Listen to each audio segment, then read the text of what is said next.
Hit অ্যালার্টের মধ্যেই খুলল school college. তাপপ্রবাহে বেড়েছে ফলের চাহিদা, সুযোগে ইচ্ছে মতো নেওয়া হচ্ছে দাম। জেনে শুনে 4,000 কোটি টাকা অপচয়, 8 বছরে তুলে ফেলা হচ্ছে মিটার গেজ রেলপথ। নতুন ব্রডগেজ বসাতে আরও 2টি প্রকল্প, উন্নয়নের স্বার্থেরই সব সাফাই কর্তৃপক্ষের।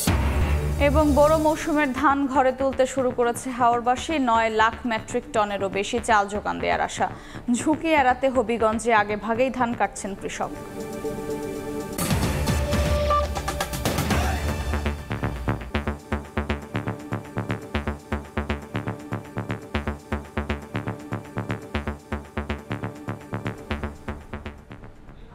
সকালের সময় সঙ্গে আছি আমি আফরোজা মৌটুসী। অ্যালার্টের মধ্যেই খুলল স্কুল কলেজ, তবে বন্ধ থাকবে প্রাক প্রাথমিক শ্রেণীর কার্যক্রম। বিস্তারিত জানাতে এই মুহূর্তে রাজধানীর ভিকারুন্নেসা নূন স্কুল অ্যান্ড কলেজে আছেন রিপোর্টার শাকির আহমেদ এবং ময়মনসিংহে আছেন সহকর্মী সাদিকুর রহমান। সরাসরি প্রথমে যাচ্ছি শাকিরের কাছে।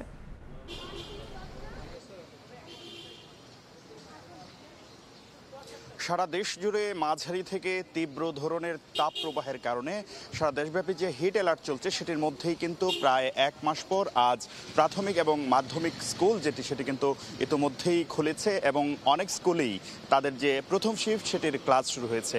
আমরা দেখতে পেয়েছি প্রায় 1 মাস পর স্কুলে আসতে পেরে শিক্ষার্থীরা উচ্ছ্বসিত, তবে অভিভাবকরা কিন্তু শিক্ষার্থীদের স্বাস্থ্যগত যে বিষয়টি সেটি নিয়ে কিন্তু তারা শঙ্কিত। তারা বলছেন যে এই অবস্থার মধ্যে, অর্থাৎ এই তীব্র তাপ প্রবাহে শিক্ষার্থীরা যখন গাদাগাদি করে একটি ক্লাস করবেন, সেই ক্ষেত্রে পর্যাপ্ত জায়গা না থাকা, পাশাপাশি যে বাতাসের ব্যবস্থা যেটি আসলে অনেক স্কুলেই বা অনেক কলেজেই ফ্যানগুলো সাধারণত নষ্ট থাকে বা বিদ্যুৎ বিভ্রাটের একটি বিষয় আছে, সেটি যখন হয় সেই ক্ষেত্রে শিক্ষার্থীরা এই সময়টিতে আসলে অসুস্থ হয়ে যেতে পারেন, এমনটিও কিন্তু শঙ্কা করছেন অভিভাবকরা। তাদের সেই শঙ্কা থেকেই তারা কিন্তু বলছেন যে তারা অনেকটাই শঙ্কিত তাদের সন্তানদের স্বাস্থ্যগত দিক নিয়ে, এবং তারা অনলাইনে ক্লাস করারও অনেকে পরামর্শ দিয়েছেন। তারা বলছেন যে কোভিডকালীন সময় যেহেতু অনলাইনে ক্লাস ছিল, সেক্ষেত্রে এই সময়টিতেও, অর্থাৎ তারা যে তাদের সন্তানের স্বাস্থ্যগত বিষয়টি নিয়ে শঙ্কিত, সেই শঙ্কার জায়গা থেকে তারা কিন্তু অনলাইন ক্লাসের পরামর্শ দিয়েছেন। অথবা তারা বলছেন যে মাধ্যমিক এবং উচ্চ মাধ্যমিক পর্যায়ের ক্লাসগুলো চালু রেখে প্রাথমিক পর্যায়ের ক্লাসগুলো যদি একটু কিছুটা দিন পরে শুরু করা যায়, এমন পরামর্শ কিন্তু অনেক অভিভাবক দিয়েছেন। তবে তারা বলছেন যেহেতু স্কুল খুলেছে, সেই ক্ষেত্রে স্কুল কর্তৃপক্ষের উচিত হবে যেন পর্যাপ্ত আলো বাতাস রয়েছে এমন শ্রেণীকক্ষের ব্যবস্থা নিশ্চিত করা, পাশাপাশি এই স্কুলে থাকা ফ্যান যেগুলো রয়েছে সেই ফ্যানগুলো যেন সবসময় চলমান থাকে সেই বিষয়টি খেয়াল রাখা, এবং অন্যান্য সমস্যার কারণে বা বৈদ্যুতিক যে ত্রুটি রয়েছে বা বিদ্যুৎ সরবরাহ যখন বিঘ্নিত হবে, সেই বিদ্যুৎ সরবরাহ বিঘ্নিত হলে বিকল্প জেনারেটরের ব্যবস্থা সহ নানা পরামর্শ কিন্তু দিয়েছেন এই অভিভাবকরা। তারা বলছেন যে তাদের সন্তানের স্বাস্থ্যগত বিষয়টি যেন স্কুলের পক্ষ থেকে একটু বেশি বাড়তি নজর দেওয়া হয়, সেই অনুরোধ কিন্তু তারা জানিয়েছেন। শুধু রাজধানী ঢাকাই নয়, ঢাকার বাইরেও সারা দেশে স্কুল খুলেছে। আমরা ময়মনসিংহের স্কুল খোলার খবর জানবো, সেখানে আছেন সহকর্মী সাদিকুর রহমান।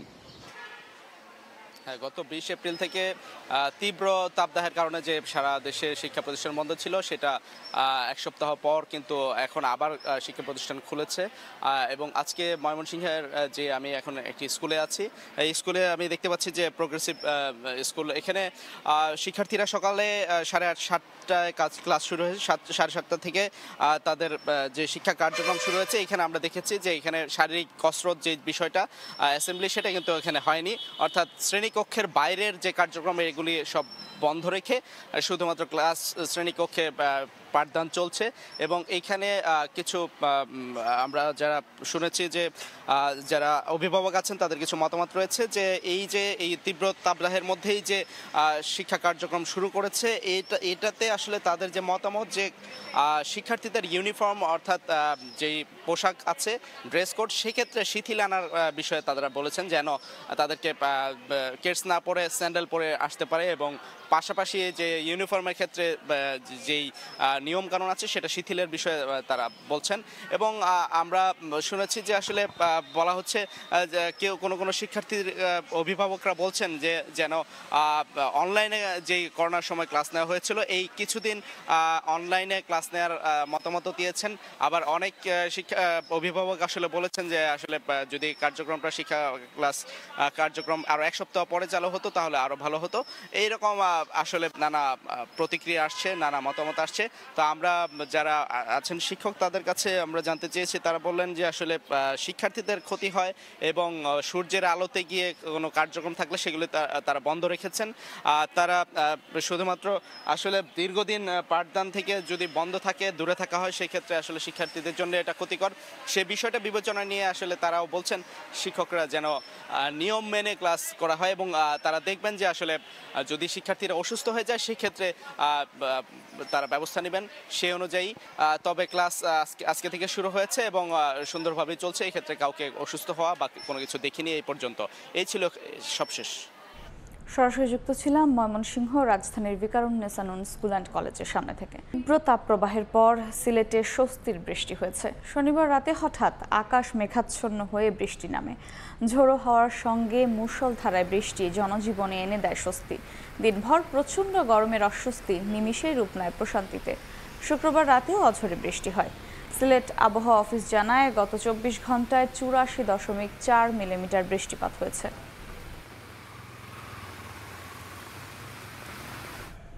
টানা তাপপ্রবাহ বাড়িয়ে দিচ্ছে ডাব, তরমুজ, পেঁপে, আখ সহ রসালো ফলের চাহিদা ও দাম। চড়া মূল্যের অভিযোগ করলেও তৃপ্তির আশায় কিনছেন ভোক্তারা। আদিত্য ধরের ক্যামেরায় ফরহাদুর রহমানের রিপোর্ট। তীব্র গরমে ক্লান্তি থেকে একটু প্রশান্তির আশায় নাগরিকের ভরসার অনেকটা জুড়ে আছে ডাব। এই যেমন সালাউদ্দিন তপ্ত রোদে ডাবেই খুঁজে নিলেন প্রশান্তি, যদিও এর বিনিময়ে তাকে গুনতে হলো চড়া দাম। গরমের কারণেই ডাবটা খাইলে একটু শান্তি লাগে। প্রচুর দাম বেড়ে গেছে এই জায়গায়, তো তারপর কিছু কিনা যায়। এলাকায় তো আরো অনেক দাম, কোথাও কোথাও একটা ডাবের দাম 250, 200, 150। টানা তাপপ্রবাহের সঙ্গে বেড়েছে ডাবের দাম। রাজধানীর বিভিন্ন পাইকারি ও খুচরা বাজার ঘুরে দেখা গেল আকারভেদে পাইকারিতে প্রতিটি ডাব বিক্রি হচ্ছে 55 থেকে 120 টাকায়। খুচরা বাজারে তা ঠেকেছে 70 থেকে 160 টাকায়। ডাবের দাম ছিল আগে 50 থেকে 60 টাকা, কিন্তু এখন বলতেছে একদম 100 টাকা। তো গরম আসার কারণে এইসব ডাবের দাম বেড়ে গেছে। অন্য সময় থেকে এখন একটু বেশি মনে হইতেছে আমার কাছে। এর আগে কিন্তু কম চলছে ডাব, ইদানিং 10-12 দিন একটু গরমের কারণে মাল একটু বেশি চলায়। শুধু ডাবে ঠান্ডা পানি নয়, গরমের আঁচ লেগেছে আখ ও আখের শরবতেও। বেড়েছে পেঁপে, আনারস, তরমুজ সহ দেশি রসালো ফলের দামও। 100, 120 এরকম। এটা আবার খুচরো বাজারকে একটু 150 হয়ে যায়, একটু এদিক সেদিক হচ্ছে, বাজারটা একটু চাঙ্গা হচ্ছে আগের থেকে। চাহিদা বেশি, দামও বেশি, 10 টাকা বেশি এখন থেকে, আগের থেকে 10 টাকা এখন বেশি। মূল্যবৃদ্ধির তালিকায় আমদানি করা ফল, আপেল ও মালটাও। প্রতি কেজি আপেল 20 থেকে 30 টাকা বেড়ে বিক্রি হচ্ছে 250 থেকে 280 টাকায়, আর মালটার দাম ঠেকেছে 250-তে। গরমও বাড়ছে, জিনিসপত্রের দামও বাড়ছে, আমাদের অবস্থাও খারাপ। রমজানের মধ্যে মোটামুটি দাম বাড়তেছিল, তারপরে একটু কমছে, এখন বর্তমানে আবার একটু বাড়ছে। ভোক্তারা মূল্যবৃদ্ধির অভিযোগ করলেও তা দেখার জন্য বাজারে দেখা মেলেনি সরকারি কোনো তদারকি সংস্থার কার্যক্রম। ফরহাদুর রহমান, সময় সংবাদ, ঢাকা। দেশের বিভিন্ন স্থানে পৌরসভা ও ইউনিয়ন পরিষদে শত পদে নির্বাচনের ভোট গ্রহণ চলছে। বিস্তারিত জানাতে মুন্সিগঞ্জে আছেন নাসিরউদ্দিন উজ্জ্বল, গাইবান্ধায় আছেন বিপ্লব ইসলাম। সরাসরি প্রথমে যাচ্ছি উজ্জ্বলের কাছে। গ্রীষ্মের তাপদাহ উপেক্ষা করে কিন্তু এখানে ভোটাররা লম্বা লাইনে দাঁড়িয়ে ভোটাধিকার প্রয়োগ করছেন এবং এই চেয়ারম্যান পদের উপনির্বাচন ঘিরে কিন্তু এখানে একটি উৎসব মুখর পরিবেশ বিরাজ করছে।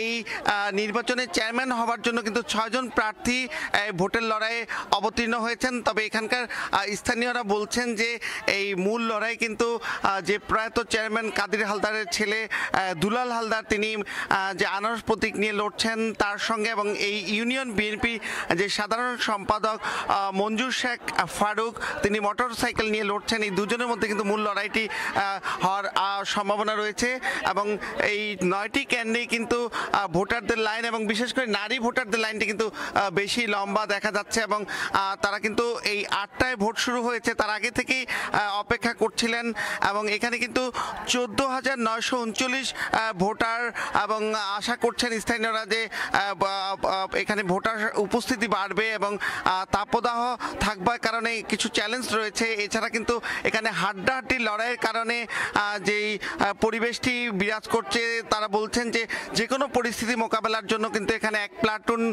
বিজিবি সহ বিপুল সংখ্যক আইন শৃঙ্খলা রক্ষা বাহিনী নিয়োগ করা হয়েছে। 4 জন ম্যাজিস্ট্রেট রয়েছেন পুরো পরিবেশ তদারকিতে এবং এখানকার যে ব্যালট পেপারে নির্বাচনটি হচ্ছে সেখানে কিন্তু এই নির্বাচন শুরুর ঘণ্টাখানেক আগে আগেই কেন্দ্রগুলোতে ব্যালট পেপার পৌঁছে দেওয়া হয়েছে এবং এখানকার যে প্রিজাইডিং অফিসার এবং অন্যান্য কর্মকর্তারা রয়েছেন তারা বলছেন যে সুষ্ঠুভাবে নির্বাচন সম্পন্ন করবার জন্য কিন্তু সকল পরিস্থিতি তারা ওয়াকিবহাল এবং তারা বলছেন যে এই যে এলাকাটি সেটি কিন্তু মুন্সিগঞ্জের একটি গুরুত্বপূর্ণ এলাকা এবং নানা কারণে এই ইউনিয়নটির ভূমিকা রয়েছে, সে কারণে কিন্তু এখানে এই চেয়ারম্যান পদটি নিয়ে এত লড়াই চলছে এবং এখানকার যিনি বিএনপির কর্মকর্তা এখানে নির্বাচনে প্রার্থী হয়েছেন সেটি কিন্তু দলীয় শৃঙ্খলা নিয়ে প্রশ্ন উঠেছে। ইতিমধ্যে কিন্তু এই ইউনিয়নের যে চেয়ারম্যান প্রার্থী মঞ্জু শেখ তাকে কিন্তু দল থেকে বহিষ্কার করা হয়েছে। একই সঙ্গে কিন্তু এখানে উপজেলা ছাত্র দলের যে সভাপতি মিজানুর রহমান তিনি কিন্তু অটোরিকশা নিয়ে লড়ছেন। তো এই ছিল আমার কাছে মুন্সিগঞ্জের ভোটের সর্বশেষ পরিস্থিতি। আমরা চলে যাব গাইবান্ধার খবর জানতে, সেখানে রয়েছেন সহকর্মী বিপ্লব।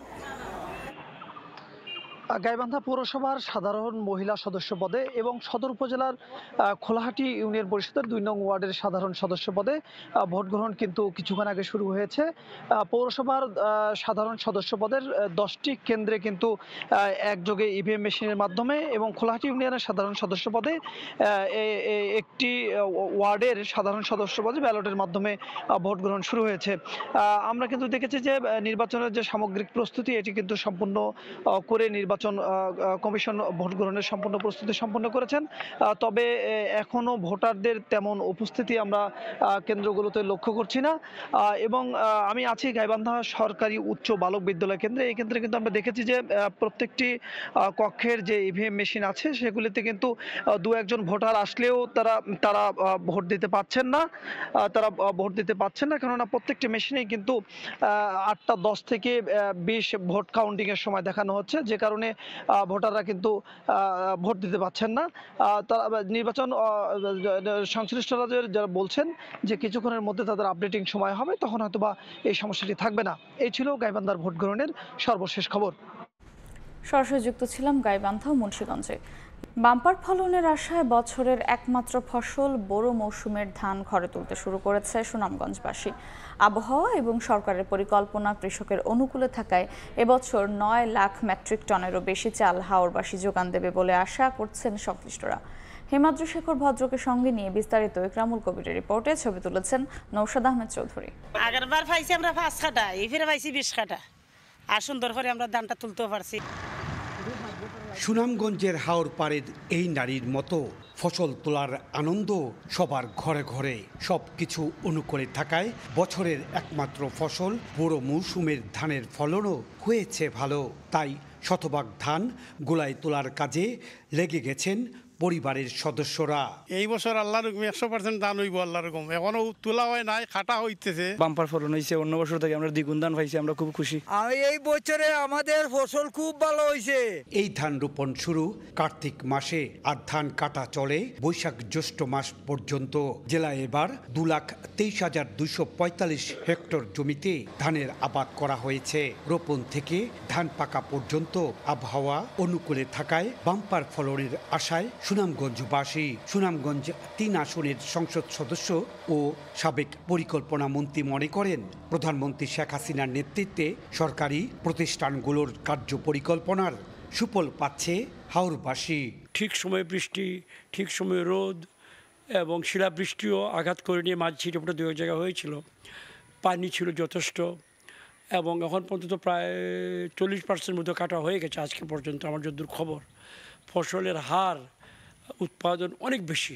বোরো মৌসুমে হাওরবাসী আতঙ্কে থাকেন। 2017 ও 2022 সালের বন্যায় সুনামগঞ্জের বোরো ধান নষ্ট হয়ে যায়। চলতি জ্যৈষ্ঠ মাসের শেষ সপ্তাহে অতিবৃষ্টি ও আগাম বন্যার শঙ্কার কথা জানিয়েছে পানি উন্নয়ন বোর্ড। তাই দ্রুত ধান ঘরে তোলার জন্য হাওরে 1,200 কম্বাইন্ড হারভেস্টার ও 1,88,000 শ্রমিক ধান কাটার কাজ করছেন। হাওর এলাকার একমাত্র ফসল বোরো ধান ঘরে তোলা পর্যন্ত এই এলাকার মানুষেরা আতঙ্কে থাকে। তবে এবার আশার কথা, সব কিছু অনুকূলে থাকার কারণে এবার বাম্পার ফলনের আশা করছেন সকলে। সুনামগঞ্জের শান্তিগঞ্জ থেকে ইকরামুল কবির, সময় সংবাদ। হবিগঞ্জের বিভিন্ন হাওরে চলছে বোরো মৌসুমের ধান কাটার ধুম। প্রাকৃতিক দুর্যোগের ঝুঁকি এড়াতে আগেভাগেই ধান কাটছেন কৃষকরা। তবে বাজারে কাঙ্ক্ষিত দাম না পাওয়ায় লোকসানে তারা। রাশেদ আহমেদ খানের তথ্য, শাওন গোপীর ছবি নিয়ে রিপোর্ট। বিস্তীর্ণ মাঠ জুড়ে পাকা ধানের সমারোহ। পাকা ধানের মৌমৌ গন্ধ বাতাসে ছড়াচ্ছে মিষ্টি সুবাস। সোনালী ফসল কেটে ঘরে তোলায় ব্যস্ত শ্রমিক ও কৃষক। আগাম বন্যা ও প্রাকৃতিক দুর্যোগের শঙ্কায় এবার হবিগঞ্জের বিভিন্ন হাওরে আগেভাগেই ধান কাটা শুরু করেছেন কৃষকেরা। বিগত কয়েক বছর বানের পানিতে কষ্টের ফসল নষ্ট হওয়ায় বাড়তি সতর্কতা। আবহাওয়া অনুকূলে থাকায় এবার জেলায় ধানের বাম্পার ফলন হয়েছে। বিঘা প্রতি উৎপাদন হয়েছে 20 থেকে 25 মণ ধান। ধানের দাম কিছু বাড়ে, তেমন আর একটু ভালো হইব। জিনিসপত্রের দাম বেশি, ধানের দাম না বাড়া কৃষকরা কিভাবে বাঁচবো? আমরা চাই সরকারি রেট ভাবে ধান বিক্রি হতে আমাদের কাছ থেকে। কৃষকরা বলছেন আগেভাগেই ধান ঘরে তুললেও বাজারে কাঙ্ক্ষিত দাম পাওয়ার শঙ্কায় তারা। দ্রুত সরকারি গুদামে ধান সংগ্রহ শুরু করার দাবি তাদের। আমরা ধান কাটতেছি, কোন সময় মেঘ বৃষ্টি খুঁজতে বলা যায় না। হাত বাঁচায় ধান কাটতেছি, জুলুম যেভাবে বৃষ্টির থেকে আমরা বাচ্চা দেখতে পারি। এদিকে আগাম বন্যা এবং অতিবৃষ্টির শঙ্কায় 80% পেকে গেলে ধান কেটে ঘরে তোলার পরামর্শ কৃষি বিভাগের। কৃষকরা ক্ষয়ক্ষতির সম্মুখীন না হয় আগাম বন্যা বা কোনো প্রাকৃতিক দুর্যোগের কারণে। এই জন্য ধান যেসব জায়গায় 80% পেকে গিয়েছে সেসব ধানগুলো দ্রুত কাটার জন্য আমরা নির্দেশনা প্রদান করেছি। চলতি মৌসুমে হবিগঞ্জে 1,22,825 হেক্টর জমিতে বোরো ধান আবাদ হয়েছে। আর উৎপাদন লক্ষ্যমাত্রা ধরা হয়েছে 5,20,650 মেট্রিক টন ধান। সময় সংবাদ, হবিগঞ্জ। শেরপুরের নকলার 2টি ইউনিয়নে মোবাইল অ্যাপের মাধ্যমে দেয়া হচ্ছে সরকারের খাদ্য বান্ধব কর্মসূচির চাল। কোনো ঝামেলা ছাড়াই খুব সহজে 15 টাকা কেজি দরে 30 কেজি চাল নিতে পারছেন ক্রেতারা। মোবাইল অ্যাপে চাল বিতরণের সুফল পেতে শতভাগ স্বচ্ছতা নিশ্চিত করতে ভোক্তাদেরও সচেতন থাকার আহ্বান জানিয়েছে খাদ্য বিভাগ। শহীদুল ইসলাম হীরার তথ্য, বাবু চক্রবর্তীর ছবিতে রিপোর্ট। সরকারের খাদ্য বান্ধব কর্মসূচিতে অনেক সময় অনিয়ম করে একজনের পরিবর্তে অন্যজন চাল সহায়তা নিতেন। এতে বঞ্চিত হতেন প্রকৃত সুবিধাভোগী। তবে সে জটিলতা নিরসনে এবার মোবাইল অ্যাপের মাধ্যমে বিতরণ করা হচ্ছে চাল। শেরপুরের নকলার 2টি ইউনিয়নে ডিলার থেকে মোবাইল ফোনে অ্যাপের মাধ্যমে কার্ডধারীর আঙুলের ছাপ ও ওটিপি কোডের মাধ্যমে নিশ্চিত করা হচ্ছে সুবিধাভোগীকে। এরপর তিনি পাচ্ছেন সহায়তার চাল। এতে ভোগান্তি ছাড়াই কম দামে সরকারের ভর্তুকি মূল্যে চাল নিতে পেরে খুশি সুবিধাভোগীরা। মোবাইল দেওয়া চাল নেই, খুব সুন্দর সরকারের ব্যবস্থা করছে। আমরা যখন আসি তখনই আমরা চাল পাই। এই পিনকোড দিলে এটা নিশ্চিত হয়ে হারলে এরপরে এই চাল নিতে আছে। সারা বাংলাদেশে যদি এই অ্যাপসটার মাধ্যমে চাল বিতরণ করা হয় 15 টাকা কেজি চালটা, তাহলে আমি মনে করি জননেত্রী শেখ হাসিনার স্বপ্ন যে ডিজিটাল বাংলাদেশ, এটা সম্পন্ন হতে সহায়ক হবে। মোবাইল অ্যাপের মাধ্যমে চাল বিতরণ করাই ঝামেলাবিহীন ও দ্রুত সময়ের মধ্যে চাল বিতরণ করা যাচ্ছে। তাই সারা দেশে এই পদ্ধতি চালু হলে ভোগান্তি কমবে বলে জানান ডিলার ও খাদ্য বিভাগের কর্মকর্তা। বর্তমানে যে আমরা অ্যাপসের মাধ্যমে চাউল দিতেছি পাইলট আওতায়, এখন কোনো আলে দিলে সমস্যা নাই। যার চাউল তাকে ছাড়া কাউকে উত্তোলন করার কোনো সুযোগ নেই। এই অটোমেশনের মাধ্যমে আমরা যেটা দেখতে পাচ্ছি যে আমাদের ভোক্তারা স্বচ্ছতার সহিত এবং শতভাগ নির্বিঘ্নে চালটা তারা পেয়ে যাচ্ছে। শেরপুরে বছরের 5 মাস দরিদ্রদের জন্য খাদ্য বান্ধব কর্মসূচির চাল 112 জন ডিলারের মাধ্যমে বিতরণ করা হয়। এর মধ্যে নকলা উপজেলার 2টি ইউনিয়নে 4 জন ডিলার মোবাইল অ্যাপ ব্যবহার করছেন। সময় সংবাদ, শেরপুর। সকালের সময় আরও থাকছে। সিলেটে আজ শুরু হচ্ছে বাংলাদেশ ভারত নারী দলের টি20 সিরিজ। বিশ্বকাপের প্রস্তুতি হিসেবে নিয়েছে 2 দল। অধিনায়কদের উপস্থিতিতে ট্রফি উন্মোচন। যুক্তরাষ্ট্রে প্রবাসী বাংলাদেশিদের মধ্যে ব্যবসা বাণিজ্যে সবচেয়ে বেশি ভালো করছেন রেস্টুরেন্ট ব্যবসায়ীরা। বেড়েছে ব্যবসার পরিধি, বাড়ছে কর্মসংস্থানও। 3 থেকে 4 বছরে অনেক বাংলাদেশি হয়েছেন মিলিয়ন ডলারের মালিক। তবে ব্যবসার পরিবেশ কতটা ঠিক থাকবে তার জন্য চলতি বছর আমেরিকার নির্বাচনের দিকে তাকিয়ে আছেন তারা। যুক্তরাষ্ট্র থেকে কাজল আব্দুল্লাহর রিপোর্ট। উন্নত জীবন এবং উজ্জ্বল ভবিষ্যতের স্বপ্ন দেখেন অনেকেই। আর উন্নত দেশগুলোর মধ্যে আমেরিকাও একটি স্বপ্নের দেশ, যেখানে বসবাসকারী প্রবাসীদের জীবন কতটা সমৃদ্ধ হয়ে ওঠে কিংবা বিষণ্ণতায় ভরে যায়, সে বিষয়গুলোই জানবো এখানে বসবাসকারী বাংলাদেশি প্রবাসীদের কাছ থেকে। যুক্তরাষ্ট্রের ওয়াশিংটন, মেরিল্যান্ড, ভার্জিনিয়াতে বসবাস করেন কয়েক হাজার বাংলাদেশি। এসব স্টেটের বিভিন্ন মার্কেটে কেউ বা চাকরি করছেন, আবার কেউ ব্যবসা করছেন 10 থেকে 12 বছর ধরে, কিন্তু অনেকেরই হয়নি স্থায়ী বসবাসের অনুমোদন। ওয়ার্ক পারমিট নিয়ে কাজ করলেও করোনার পর ভালো অবস্থায় নেই বলে জানান অনেকে। প্যান্ডেমিক ফর বিজনেস তুলনামূলক ফিনান্সিয়ালি একটু স্লো যাচ্ছে আমাদের এখানে, তো আশা করা যায় যে এখন একটু ব্যাকআপে আসতেছে ডে বাই ডে। সামনে নির্বাচন নভেম্বরে, সরকার পরিবর্তন হয়তো বা বিজনেস আর একটু আপ অ্যান্ড ডাউন হতে পারে। তবে ব্যবসা বাণিজ্যে বেশ এগিয়ে বাংলাদেশি রেস্টুরেন্ট ব্যবসায়ীরা। আমরা 12-13 ঘন্টা কাজ করছি ডেলি, 13 ঘন্টা কাজ করে সপ্তাহে 6 দিন 7 দিন কাজ করছি, এখনো করি। এখন তো আলহামদুলিল্লাহ ভালো। আমি পরিশ্রম আর দক্ষতায় একের পর এক নতুন রেস্টুরেন্ট চালু করছেন কেউ কেউ। মাত্র 4 বছরেই ব্যবসা করে বনে গেছেন $মিলিয়ন মালিক। সুযোগ করেছেন বাংলাদেশি সহ শত মানুষের কর্মসংস্থানের। $170,000 দিয়ে আমি ফার্স্ট বিজনেসটা শুরু করি। আলহামদুলিল্লাহ আমার এখন অনেক দোকান, 100-এর উপর এমপ্লয়ি। শুধু ওয়াশিংটনে বিভিন্ন ব্যবসা করছেন প্রায় 1000-এর মতো বাংলাদেশি। নিজেদের দক্ষতার মাধ্যমে যুক্তরাষ্ট্র সরকারের বিভিন্ন দপ্তরে চাকরির পাশাপাশি এদেশে ব্যবসা বাণিজ্যের পরিধি বাড়িয়ে যাচ্ছেন প্রবাসী বাংলাদেশিরা।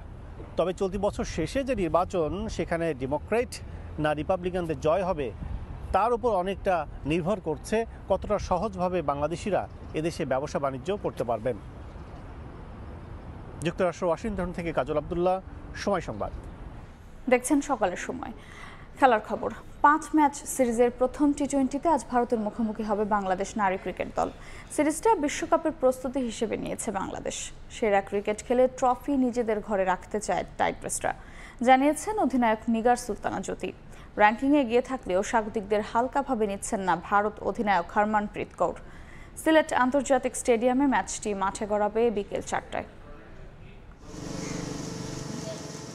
নারী পুরুষ মিলিয়ে বহু সিরিজ আয়োজন হয়েছে সিলেটে। তবে বাংলাদেশ ভারত নারী দলের টি-20 সিরিজের ট্রফি উন্মোচনের এই আয়োজন নিশ্চয়ই একটু আলাদা। চায়ের দেশে সুরমার তীরে ঐতিহাসিক আলী আমজাদ ক্লকের সামনে ট্রফি নিয়ে নিগার সুলতানা জ্যোতি ও হারমানপ্রীত কৌর। সিরিজ শেষে এই হাসিটুকু থাকবে এক দলের, সেটা জ্যোতির হোক, প্রার্থনা বাংলাদেশের।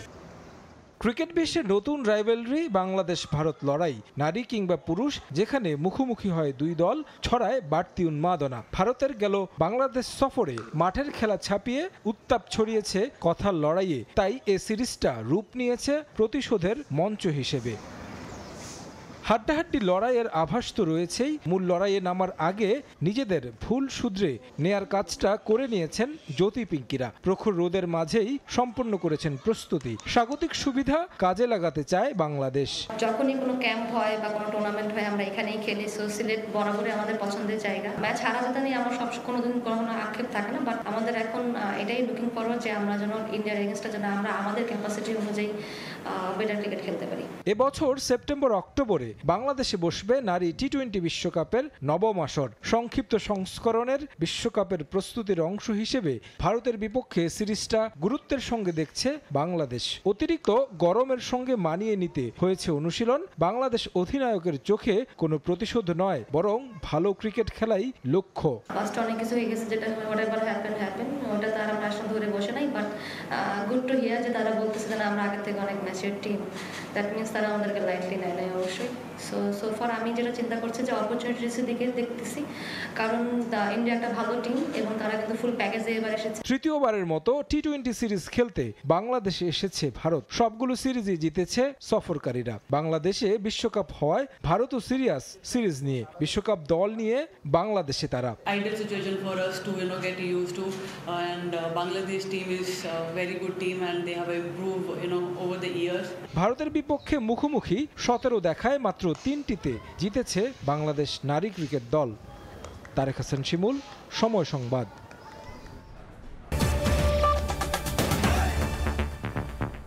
এই ছিল সকালের সময়। এরপর আন্তর্জাতিক সময়ের সঙ্গে থাকবেন তোহা খান তামিম। মৌটুসী, আপনাকে ধন্যবাদ। আন্তর্জাতিক সময় নিয়ে ফিরছি কিছুক্ষণ পরে, সঙ্গে থাকুন সময়ের।